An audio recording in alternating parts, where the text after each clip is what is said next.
Gather round, everyone, and quiet down. I'm going to read you a bedtime story. Tonight, I have just a tale to send you off to dreamland. It has a hero and a villain. But don't worry, this one has a happy ending. It's called Night Night AJ by Samoa Joe.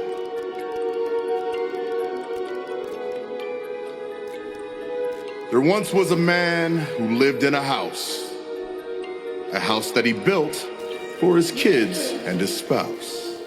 He defended his house against one, against all.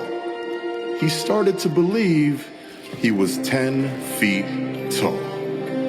SmackDown Live is the house that AJ Styles built. His head in the clouds, so high above all, he'd forgotten his family. Not even a call. Until from the west, a man had appeared. A submission machine all warriors revered. What the hell is happening? It was an ambush. Samoa Joe trying to put the WWE champion to sleep. Styles is out cold. In the midst of his journey, he heard haunting cries. He learned of the house of broken promises and lies. The child, she was frightened. The wife was distraught. They hoped and they prayed a humbling lesson would be taught. The situation was horrible, terribly bad. The warrior had a solution. Become their new dad. Hey, Wendy, I made you a promise. Daddy was coming home. It looks like he's not, but I'll be your new daddy. The arrogant fool from the house he'd expel with battle lines drawn at Hell in a Cell. To emerge victorious, it would not take much. A snatch and a grab and a coquina clutch.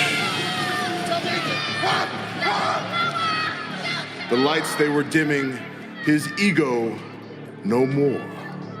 The arrogant fool asleep on the floor. A new champion stood as man of the house, and the 10-foot tall man was now small as a mouse. The hero had conquered and saved the day. Good night, Wendy, and little Annie, and night night, AJ.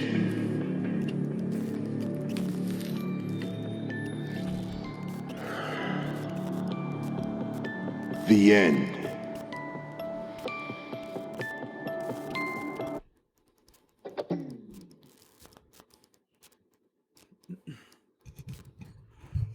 Hello everyone, my name once again, if you're just joining me, if you perhaps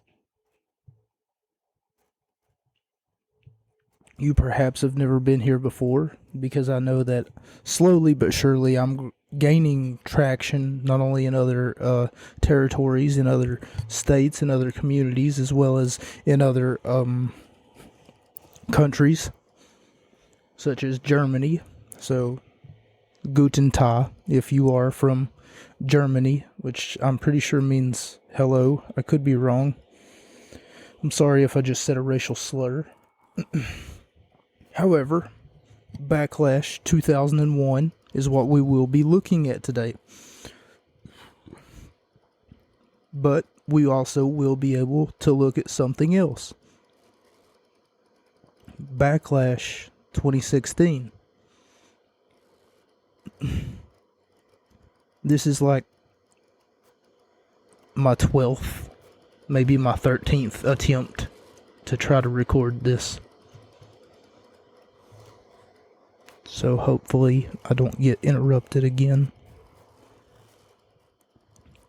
What you just heard, though, was a bedtime story by a man named Samoa Joe. And that's going to come into play here in just a second because there's a lot of callbacks in. Well, I wouldn't call them callbacks. They're more or less.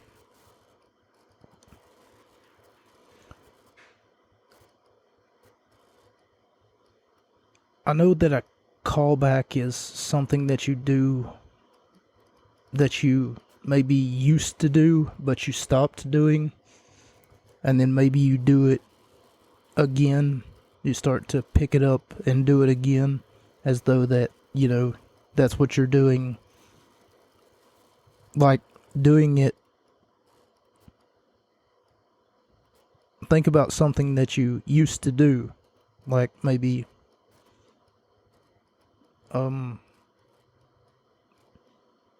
SpongeBob dances or something, TikTok, and then you just all of a sudden you stop doing it, and then you start doing it 7 or 8 years later, and then you're like, hey, that's a callback to when he was in grade school or whatever. But really, there's nothing. I don't think that there's a word for.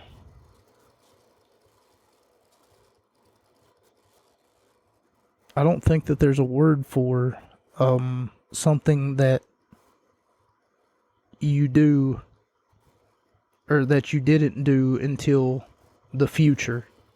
It's hard to explain. There's a lot of those in these shows right here. And our main event is an awesome contest. But nonetheless, what I'd like to do is go ahead and start with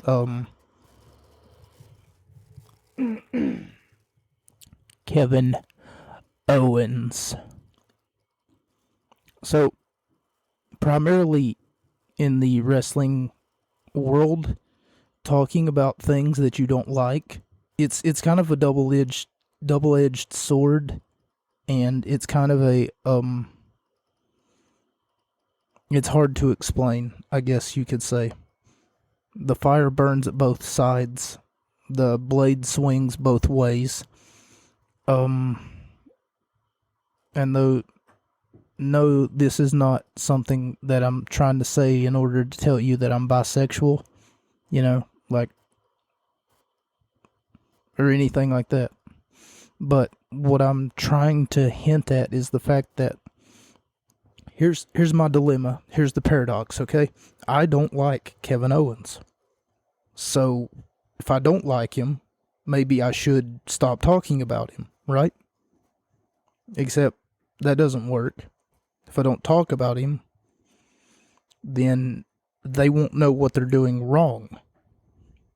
If I don't talk about him, then I don't get to tell everyone what it is that he's not accomplishing. And believe me, I've got a list of things that he does wrong or that he hasn't done that everyone else has done, but yet he gets rewarded for it.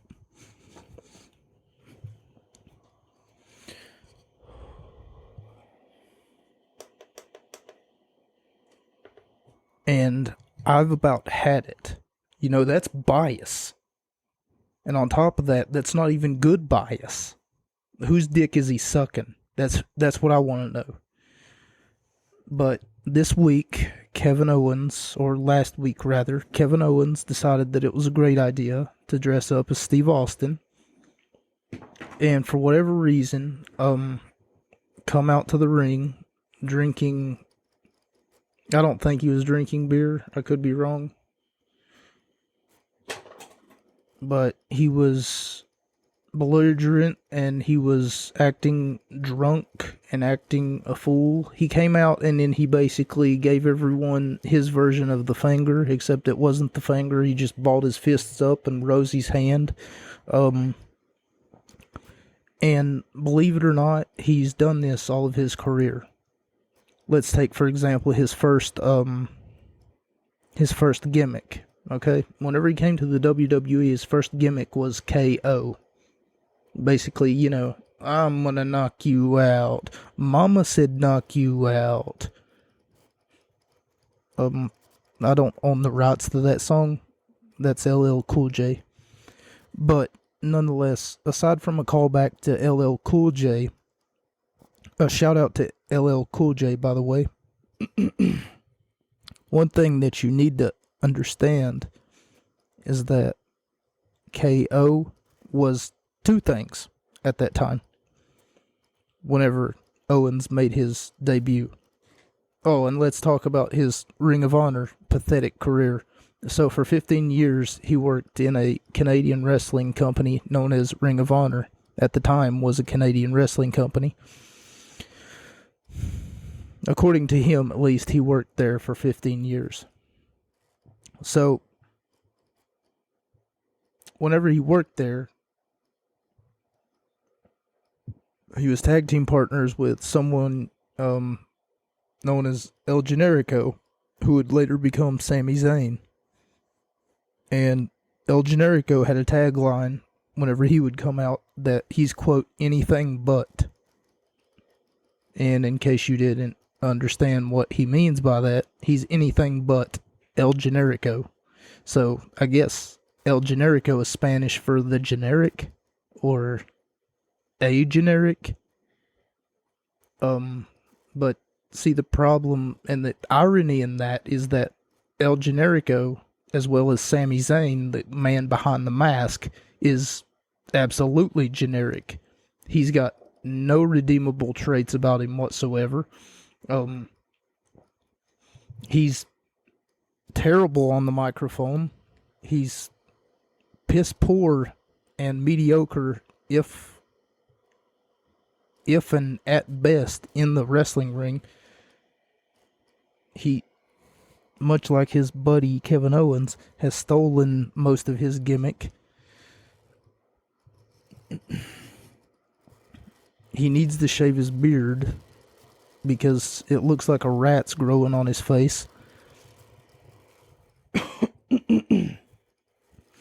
But aside from any of that nonsense, his second gimmick, Kevin Owens, in case you didn't know, I forgot to get to this part. His first gimmick was stolen by another wrestler who had worked for the WWE before Kevin Owens got there. And I guess they just want you to sweep him under the rug and forget about Kness Ono, which is, his gimmick was KO. Practically what Owens was going for there, but Owens failed at it, and Kness kind of got over with it, but then they pulled the rug from him, and weeks later Kevin Owens would show up wearing a t-shirt that said KO on it. The second gimmick that he had in the WWE was one where he stole a part of Donald Trump's speech. Donald Trump, in a speech, said that, quote, he wanted to be the new face of America. And Kevin Owens, promptly, weeks later, came, at least he shaved his beard, that's all that I can say, but he didn't lose any weight. But he came in and then he said something along the lines of, I want to be the new face of America. And he beat John Cena for the United States Championship. The irony? Well, he's Canadian. So Kevin Owens is Canadian and he's holding the United States Championship and he wants to be the, quote, new face of America. Do you get it? Yeah, I didn't either. It makes little to no sense whatsoever. At this point in time, I was going to review a AEW special that they were having, but unfortunately, due to reasons where my laptop will not, for whatever reason, it decides that it's a good idea just not to play anything from AEW or the website that I'm trying to watch it from. Had that been the case, the third gimmick that Kevin Owens had was Best Friends, which, in case you don't know, is okay, so there's this movie with Will Ferrell and someone else. Dewey. Oh man. Anyway, the name of the movie is Step Brothers. Did we just become best friends?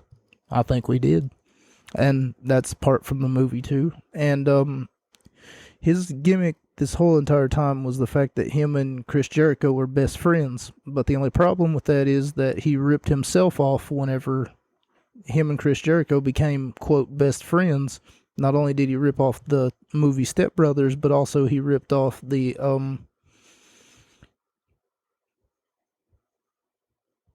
how do I put, he ripped himself off because earlier in his career, whenever he was known as KO, which, by the way, he also ripped off not only from Kenneth Ono, but also from a failed movie known as The Prize Fighter, which was one of his gimmicks too. I mean, there's a rabbit hole, man. A whole fucking rabbit hole that I can just go down. And now he decides to come out dressed as Stone Cold Steve Austin and make a mockery of who we remember as Steve Austin. The only redeeming quality about this match is the fact that it's going to happen in Texas. They're not going to allow Austin to lose at his hometown. That just wouldn't make much sense at all.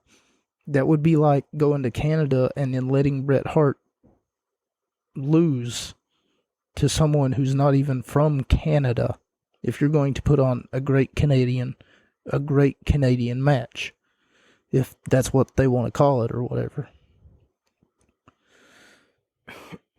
Nonetheless, I had that little fairy tale that you heard at the beginning. I had it wrote down right here, and then I was like, why don't I just play it from my speaker into my microphone? It would be so much better rather than me sitting here going, a man who lived in a house built for his kids and his spouse, was once,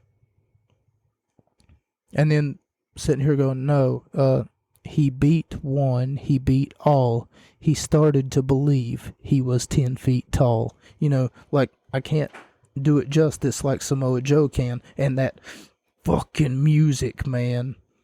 But nonetheless, there's a few, I don't know if you want to call them front backs, call fronts. Like, there's a few in this episode, and I swear I didn't do it on purpose, but there's a few future calls.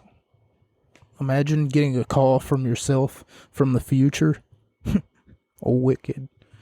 6-man tag team match. Oh, and by the way, we're looking at Backlash 2001 right now. Why are we looking at a pay-per-view from 2001, you might ask? I've already asked this 12 or 14 times, but I've been interrupted every time that I ask it. So, God forbid that I get interrupted again.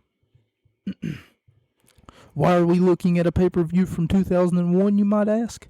Well, I could have looked at other things, and especially it being WrestleMania season. I should look at WrestleMania, right? Wrong answer. I am not looking at WrestleMania, especially not this year's.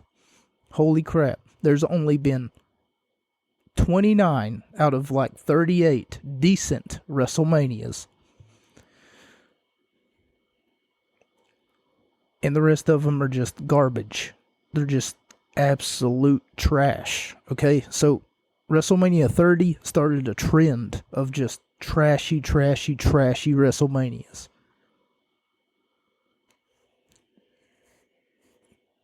So I'm not looking at WrestleMania. Oh, boo me, boo hoo. Get out your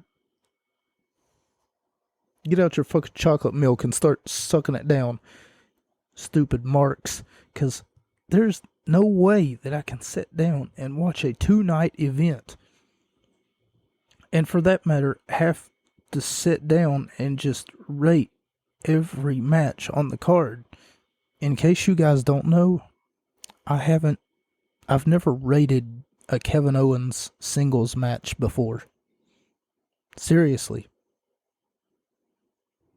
I've rated a Kevin Owens Fatal 5-Way match and a Fatal 5. It was a Fatal 4-Way, I think. I would have to go back and look, but I don't have really time right now. I'm trying to get this out because I've been interrupted like 6 times, and I'm so sick and tired of being interrupted.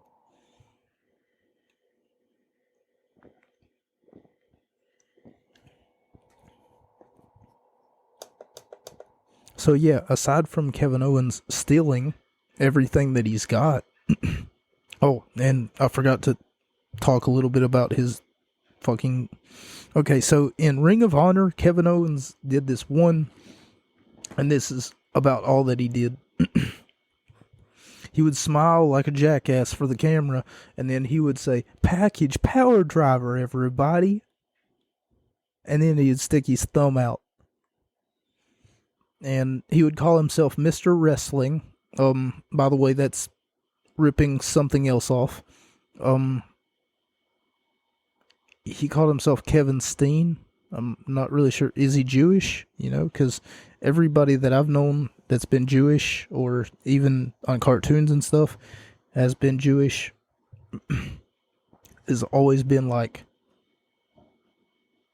I mean, when they've been Jewish, they've always had like the name Steen or Stein or Stain or something like that.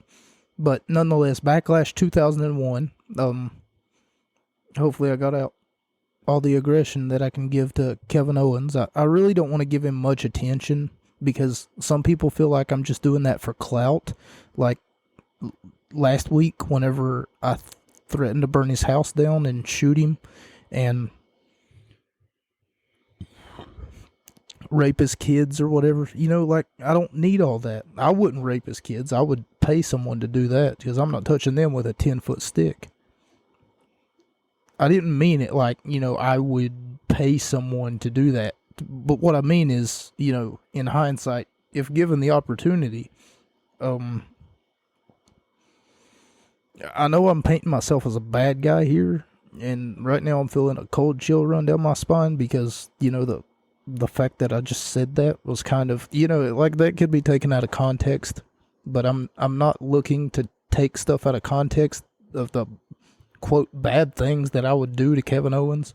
You know, tie him to a chair and watch me shoot his wife, you know, like, I wouldn't want to do any of those things, but he's brought my anger to a boiling hot level to where I would want to do something to him that would hurt him as bad as he's hurt me, if that makes sense.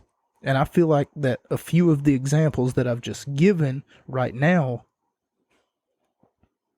and I won't say them again, but a few of the examples that I've given right now would be equal to the amount of hurt that I've felt over the years because of his existence. Had that been the case, though, Backlash 2001, and we start with a 6-man tag team match. Bubba and Spike and Devon versus Justin Credible, X-Pac, and Albert of the X Factor. Commentary spends too much time talking about Albert's education. They talk about how educated he is and how much of a scholar that he is. And Albert is a 6'3", and I could be, you know, inflating those numbers. He could just be like 5'10", 6'1", 250 pounds. And that's a man right there. Nonetheless, I gave this match 2 out of 5 stars. Honestly, I don't remember much about it, if not anything at all. I don't remember much about it. WWF Hardcore title match as Rhino versus Raven. And yes, hardcore rules. And I'm not supposed to say that. I'm actually supposed to say a different word, because the word hardcore is always used in another industry that's not PG. So, see, in a certain year, 2009 maybe, WWE went PG. And whenever they went there, they sort of took out key words in their vocabulary. One of those key words being the word hardcore, because it's the root word for another word. Whenever you're looking on the internet for something, you're not looking for a hardcore match. And their children, please think of the children. Yes, the children. Please think of the children. Must have been typing in the word hardcore to try to find something, and accidentally found something else. Had that been the case, not only that, but you also had kids like myself who grew up near and around this time who would go to school, and whenever the teacher would ask me why I didn't get my homework done, I would flip her the bird and then tell her because Stone Cold said so. So, whenever the WWE noticed that they were having like a large influence on a small minority, or majority rather, because believe it or not, their audience is worldwide. But whenever the audience of the WWE realized that they were having an influence on children that they would rather not be influencing in that direction, they were kind of like, oh, we're going to have to make some business decisions because this is not good for business. And then there was that whole best for business garbage. But I guess we'll get to that in another time. WWF hardcore title match is Rhino versus Raven. Raven comes to the ring with a shopping cart full of weapons. And yeah, I said it, a shopping cart. I get tired of looking at those all day, that's for damn sure. But hardcore rules. Falls count anywhere in the hardcore rules matchup? I put a question mark. The reason is because whenever commentary and whoever else, any other announcer, was announcing this match, they only announced it as a, quote, hardcore match. They did not say anything about falls count anywhere. That's a continuity error. The reason that that's a continuity error is it just has to do with the fact that if me and you are having a hardcore match on a mattress and we say, okay, this is a hardcore match, so anything goes. The only thing that you need to understand is that it's a hardcore match. It's not a falls count anywhere match. But commentary tries to save themselves and say, hardcore rules, so that means falls count anywhere. No, it doesn't. No, it doesn't. Not always. And in most cases, even though there are, quote, no rules, the one rule is you have to make the decision happen in the ring. At least for most of the hardcore matches that I've seen. And I'm almost certain that I can go back and look at a hardcore match that's taken place in the past where they've had to pin each other in the ring because it wasn't falls count anywhere. It was a hardcore match. There is apparently a distinction, and they've kind of fucked that up here. Nonetheless,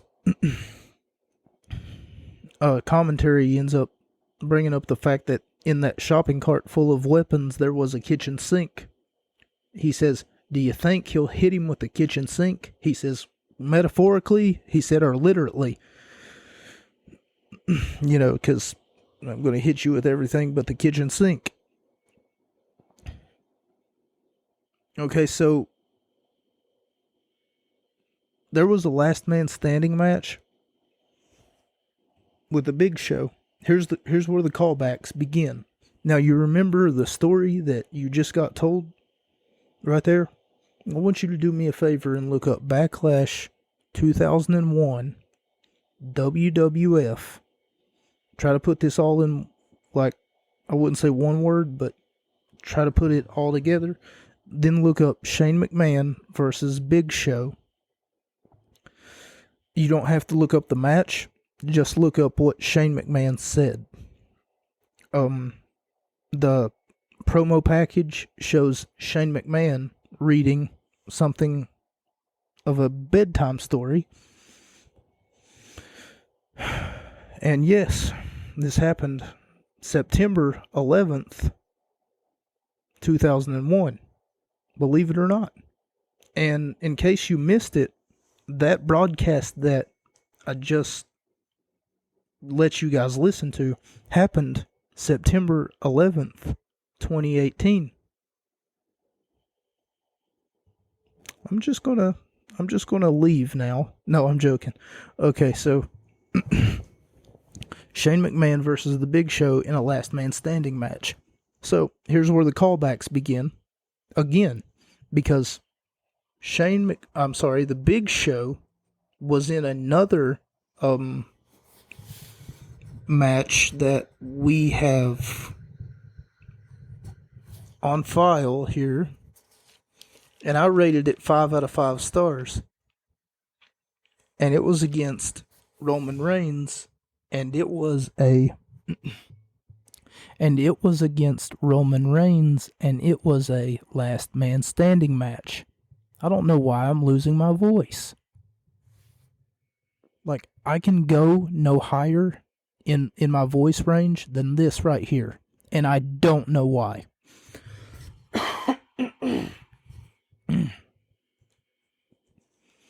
So anyway, I looked at that. I was like, haven't I seen this before? Last man standing with the Big Show. So of course I swipey swipe, and what do you know? I found it. And what do you know? I did find it. Found it just now. It was a 5 out of 5 stars, and it was at Extreme Rules 2015. This match that we're looking at, this event, happened at Backlash of 2001. Shane McMahon versus The Big Show, and one of the first things that Shane McMahon does is he grabs a kind of like a Ziploc bag of some sort, and he grabs some sort of ether or chloroform, and he tries to put the Big Show down with chloroform, which honestly I haven't seen in a while, like forever. Never mind. I mean, I'm not regularly watching people use chloroform on other people. Don't hear me wrong here. This might be an idea for what I could do to Kevin Owens, maybe chloroform, and then after that, a little bit of fire, a little bit of, maybe roast a pig, I mean, these are just ideas. The only thing that limits me is my imagination, if you think about it. The only thing that limits me is my imagination. Sorry for that ASMR, right there. Chris Jericho versus William Regal. And this is another gimmick match. But the only problem is, nobody knows, like, the rules to this match, because it's a Duchess of Queensberry's rules match. So Jericho goes for a pinfall, and after Jericho hits the lion salt and tries to pin the Duchess of Queensberry, who looks like a man in drag, by the way, but that's neither here nor there. If you look up the Oh man, please don't look it up. If you can even spell Duchess of Queensberry, because I couldn't. I didn't know whether Barry was Barrry or Barry was Burry. Like Queensbury or Queensberry. But it's not important. The time limit for round 1 is over. So in a wrestling match, I mean, it's not boxing. We don't go by rounds. But as soon as Chris Jericho was about to beat William Regal, the Duchess of Queensberry rung the bell and told the announcer that the time limit for round 1 was over. And the whole entire time, you had this guy on commentary, Paul Heyman, telling people that he knew what the rules were, but he wasn't going to reveal them. He was just cucking us all. He says, apparently, whenever Jericho went for his submission maneuver, his walls of Jericho, whenever he goes for it, for whatever reason, the Duchess rings the bell and says you cannot win this match by submission. So round 1 was over. And even though you can't win by submission, William Regal, Jericho's opponent, who seems to be the only one who knows the rules to this match, puts Jericho in a submission 3 minutes before they even ring the bell and declare that they can't win via submission. So it kind of like, what? You just shot yourself in the foot there, buddy. Because you've been using submissions this entire time. It was only revealed after you got your submission. Like, no, you just can't make up rules for a wrestling match. Okay, so apparently the next match was the first ever. The first ever, and this match was a contest, ladies and gentlemen. Oh, and the callbacks, they haven't ended per se. Because you remember the hardcore match with Rhino and Raven that I gave 2.5 out of 5? Nope. Holy crap. I didn't write a rating for that one. I'm going to have to go back and watch it. Fuck.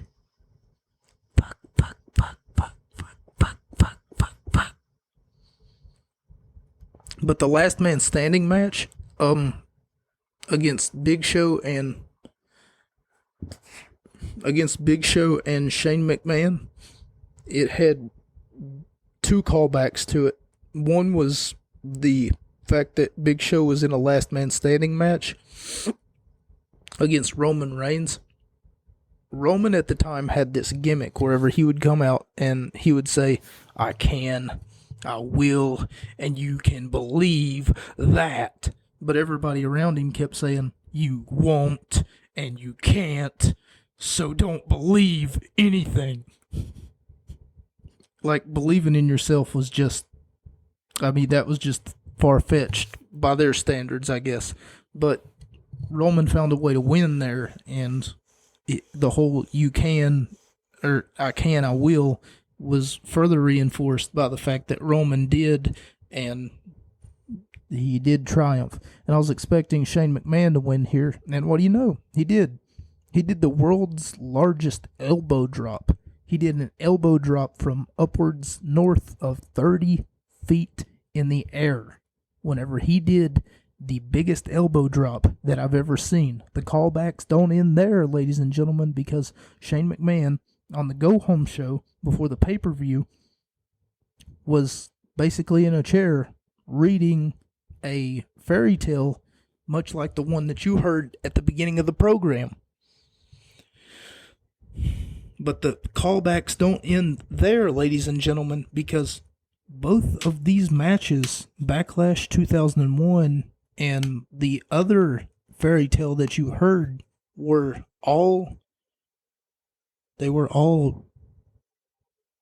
on the same date, September 11th. One in 2001, the other one was in 2018. 2018. Now, if I have to fact check that later, please let it be known that I was under the impression. But these are callbacks that, when doing research, that's what I thought that they say. The first ever 30-minute Ultimate Submissions match, Chris Benoit, and we're not going to talk about Chris Benoit too much, versus Kurt Angle. I gave it 4.5 out of 5 stars. Honestly, nothing that I can say about this match would do it any justice. If you are a wrestling fan, I suggest that you go look at this match at least. Paul Heyman on commentary really made me mad because I'm more of a Benoit fan than I am a Kurt Angle fan. No disrespect to Kurt Angle, but Paul Heyman on commentary ended up saying something that really upset me. He said when it comes to counter wrestling, Benoit's at a disadvantage. And me, quite frankly, I don't agree with that. Benoit's at a advantage no matter how you look at it. Because Benoit is, in my eyes, I guess you could say, and my eyes only, But Benoit is the greatest technical professional wrestler alive at that time. Now, the reason that I say at that time is simply because he was involved in a horrible tragedy. And like I said, we're not going to talk about that too much because that's not what this episode is about. The European Championship is on the line as Christian versus Matt Hardy, the champion, versus Eddie Guerrero, who Eddie Guerrero 3 days ago lost his European Championship to Matt Hardy. And Matt Hardy would retain 3 out of 5 stars. Oh, yeah, it had a whole lot of fuckery to it. I wish that Jeff Hardy wasn't in this match. I wish that, like, freaking Edge could have stayed out of this match. Everybody else. Okay, so now it's time for the main event. And this is not the main event that I said was a banger, because this main event actually kind of sucked. Okay, so in case you haven't heard, for this main event right here, all the titles are on the line. This is for all the gold, all or nothing. Triple H, who is the Intercontinental Champion, and Steve Austin, who is the World Champion at this time, face off against the Brothers of Destruction, Kane, who is the one half of the tag team champions, and The Undertaker, who is the other half of the tag team champions. And in this promo package, you hear The Undertaker say, "Who told Austin and Triple H that beating up commentators and women made them badass? Who has the champion's advantage? Who knows?" So, for those of you who don't know, maybe you're just joining me, or maybe you, for that matter, you're new to the whole professional wrestling circuit. The champion's advantage goes to the champion. And that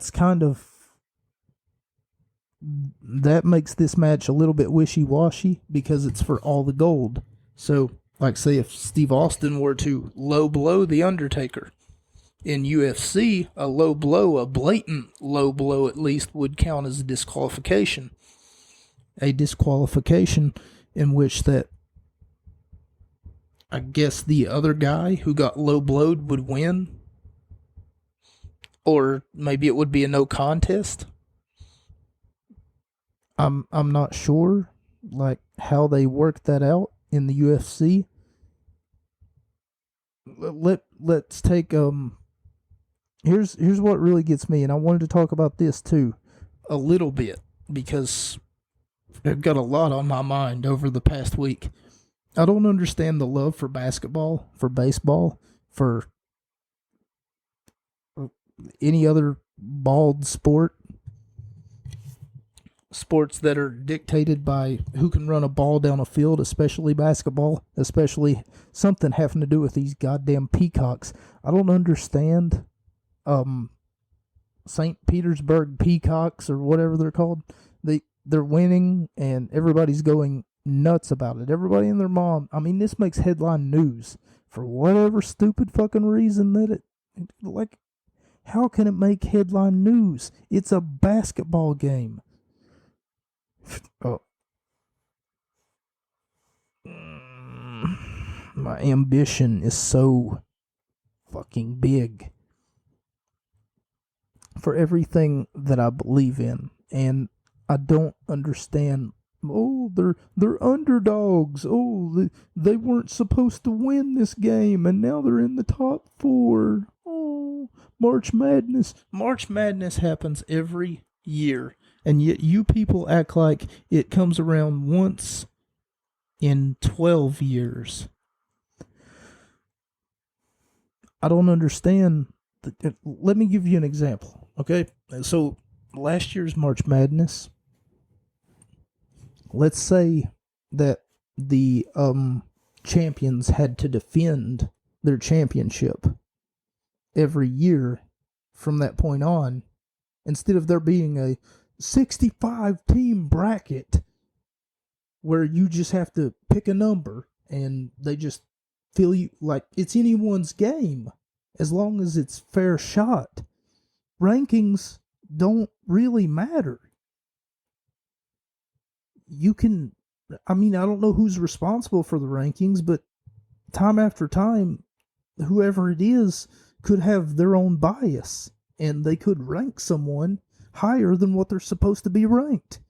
And that's why bald sports like basketball, baseball, football, especially fucking football, that's why bald sports deserves to die. Because, let's say, for an example, it would make it a lot more watching worthy or entertaining. It would make it a lot more contingency worthy too, on a contingency basis, if, for instance, last year's March Madness champions had to defend their championships against 32 other teams 32 weeks in a row to decide who the better teams were. And out of 32 times, however many times out of 3 teams that they lost to, add some spice to it. Let's say 32 teams faced off against the one champions from last year to determine who the new champions were. In wrestling, you have to defend your title if you hold one. It's not just, vacate all the titles. It's the new year. Time to just forget about all the old champions. No, that's not how things work around here. Anyway, all the belts are on the line. Triple H, and they end up winning. But the referee is fucking biased this entire contest. What ends up happening is that every time that Kane and The Undertaker are getting their ass beat, or the referee doesn't see the tag that Undertaker made to Kane because the referee was out of the ring at the time whenever Kane tagged in his brother The Undertaker. To me, this match was, oh my god, I didn't even put a rating for it. Holy crap. I guess I just wanted it to be over. If I had to, I'd give it 2.5 out of 5 stars. It wasn't that good. And yes, Stone Cold and Triple H walk away with the titles. So now, I've got around 11 minutes to do the rest of this.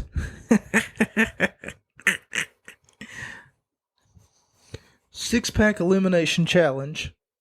We're entering the new era of SmackDown Live. And with it came new champions. Six-pack elimination challenge for the vacated SmackDown Women's Championship. Becky Lynch versus Natalya versus Naomi versus Alexa Bliss versus Carmella versus Nikki Bella. 2.5 out of 5 stars. But the best part of this whole interaction was, the reason I gave it 2 out of, I'm sorry, I'm not impulsive. The reason that I gave it 2.5 out of 5 stars was the fact that you never could see, multiple. If you've watched AEW, then you know that the multi-man matches are, they're happening a lot, but aside from that, there's always action. This consisted of, 4 of the women would lay down, outside the ring, and then just wait for 2 women to get into the ring so that they could, brawl for a few minutes, and then another woman would come in and shove one woman out, and it turned it into almost like a who's gonna be there next, you know? Oh my goodness. I hope Becky Lynch gets in the ring soon. She got thrown out like 18 minutes ago, and it didn't even look like that it hurt, you know? She just got lightly pushed out of the ring, and then she was just down on the floor. If the camera cut to the right angle, sometimes you would see the other ladies watching the match, waiting for their moment, waiting to just slide into the ring so that they could have another one-on-one, like instead of it being 6 women at all times. And whenever Becky won the match, she ended up saying, "Becky Balboa, baby." Oh, God. Bliss on the cover of Muscle and Fitness, hers at this time. And I had a question. If Alexa was on the cover of Muscle and Fitness, hers at this time, like Remoro and Aldo ended up saying, if that were the case, why not strap the rocket to her? I mean, she's on the cover of a magazine, for fuck's sake. Why not, give her a little bit of love, a little bit of, hey, good job. They called you, they asked you to come over for an interview and to show one of your workouts off. Oh, okay, just get eliminated then. The Hype Bros, Zack Ryder and Mojo Rawley versus the Usos, Jimmy and Jay. I gave it 3 out of 5 stars. IC title match. The Miz versus Dolph Ziggler, 4 out of 5 stars. And whenever I first seen that, the Intercontinental Championship match, The Miz the champion versus Dolph Ziggler, I was like, wait a minute, haven't I seen that before? And I'm right. There's another callback to one of the prior episodes. I had seen that before. Except last time, it was the championship versus the career. And according to Mauro Ronaldo, who is the commentator on one of the commentator desks, according to him, 2 out of the last 5 times that these two have fought each other for the Intercontinental Championship, Dolph Ziggler has beaten The Miz. So they're almost tied at 2 games apiece. But The Miz has retained his title 3 out of 5 times, which is 60% of the time. And then they show a commercial for the CWC, the Cruiserweight Classic, which was going on at the time, which I think that they should have made a staple. I think that they should have done it every year from this point on. But instead, they did it one time, and then after that, it was done. If I remember correctly, Kota Ibushi ends up winning, but your final 4 was T.J. Perkins, Zack Sabre Jr., Grand Metalik, and Kota Ibushi. And if I remember correctly, Kota Ibushi ended up winning the whole tournament and that big ass trophy that he got. But I gave this one 4 out of 5 stars for Dolph Ziggler versus The Miz. Holy crap, was it a contest? Then we go to Kane versus Bray Wyatt. No holds barred. Bray Wyatt, earlier on in the night, thought that he was Mr. Smart, and he thought that by putting Randy Orton's foot in a doorway and smashing it 50 or 65 times, and the referee could be in no hurry, and I mean in no hurry whatsoever, to rescue Randy Orton while he watched him as he slammed Orton's knee and shin bone into the doorway. And then once the referee got there, once the camera got on, he said, Bray, get that out of here. Get that out of here. He acted like he was mildly concerned, but not even, any voice inflation or anything like that to consider, to show that he was like, actively concerned. Instead, it was like, oh, don't do that. Stop doing that. My cat thinks I'm talking to her. Whenever I say stop doing that, she's looking at me like, what am I doing? The Usos, Jimmy and Jay. Yes, you just heard correctly. If you were paying attention, Jimmy and Jay were already in a match against the Hype Bros, in which that they won. Because whenever they defeated the Hype Bros, they qualified for yet another championship opportunity. That last one wasn't for a championship opportunity, but had the Hype Bros won, Zack Ryder and Mojo Rawley, had they would have won that match instead of the Usos, 2/3 of the Bloodline would not be in this match right now. Instead, it would have been Rhino and Heath Slater facing off against the Usos, or facing off against the Hype Bros. Try to keep up with me here.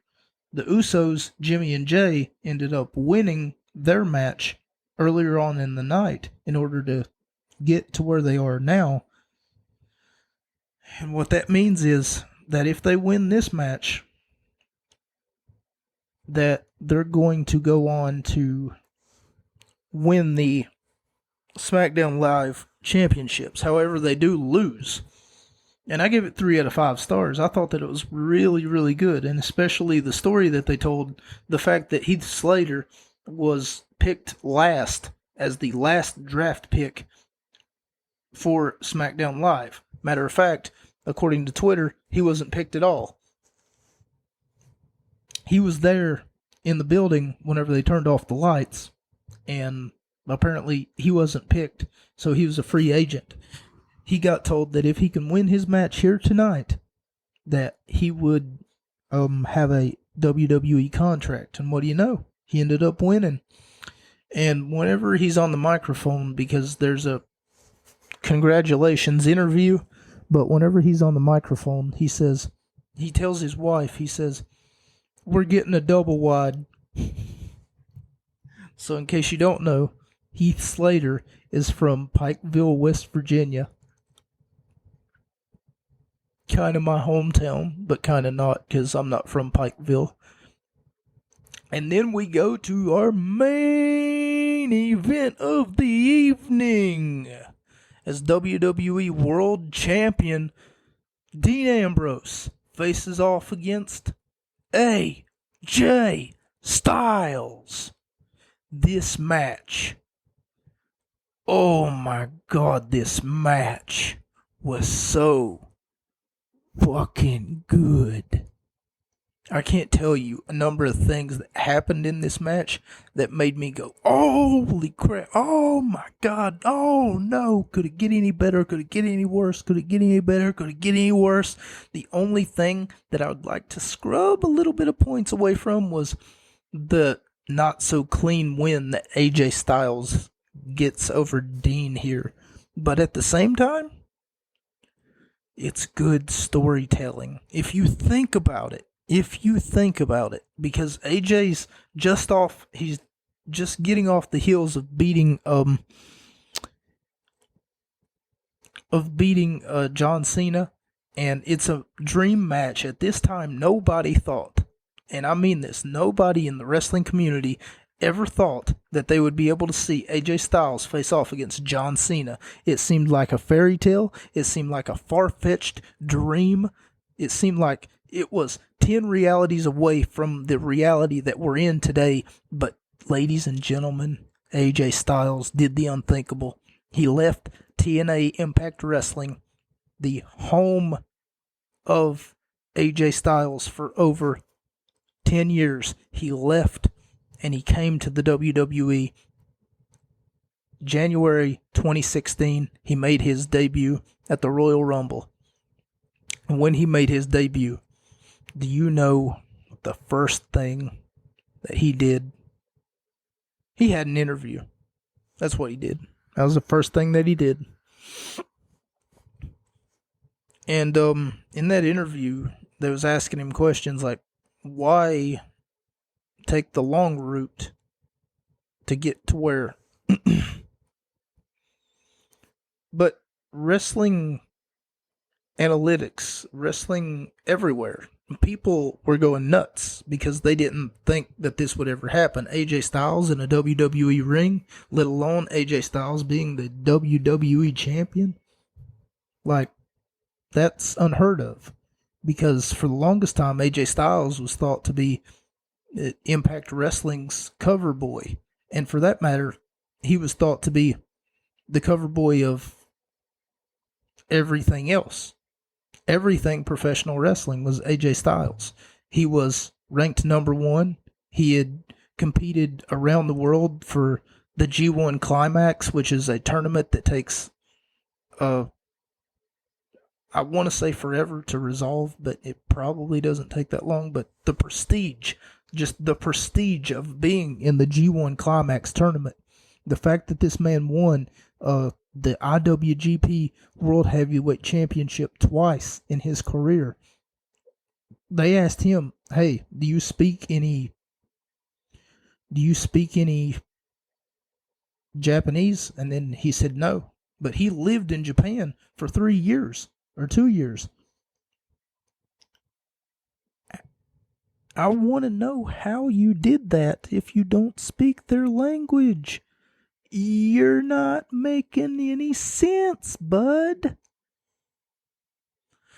Nonetheless, this was a banger of a match, a beauty of a match, a beautiful, beautiful contest, and possibly, quite possibly, the best match in this damn notebook.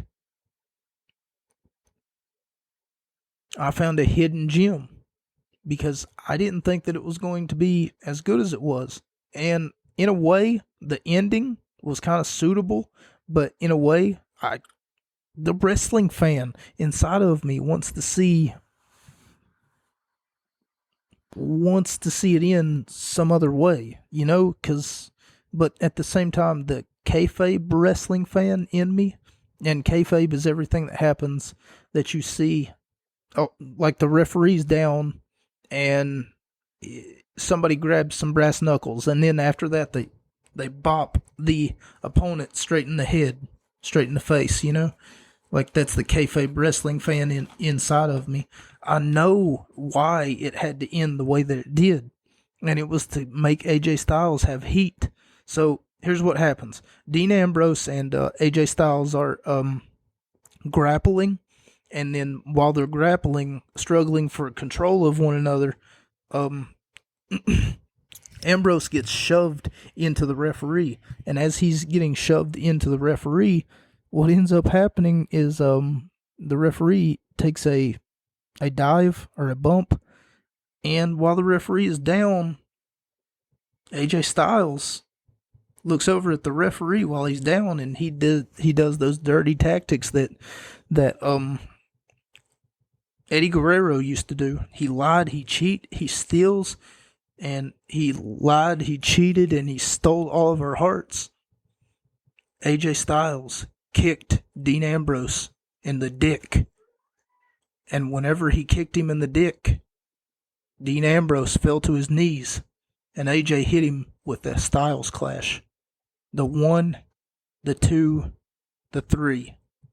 And AJ Styles proved why he is the face that runs this place. Thank you all so much for joining me.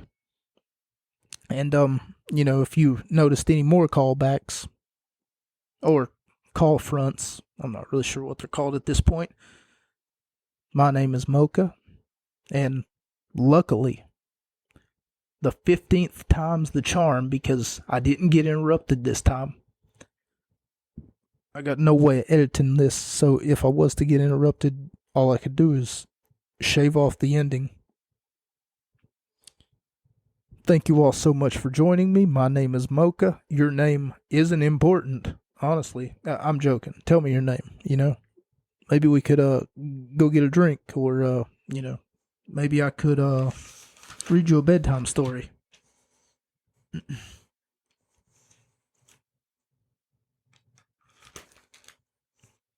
And that's a wrap.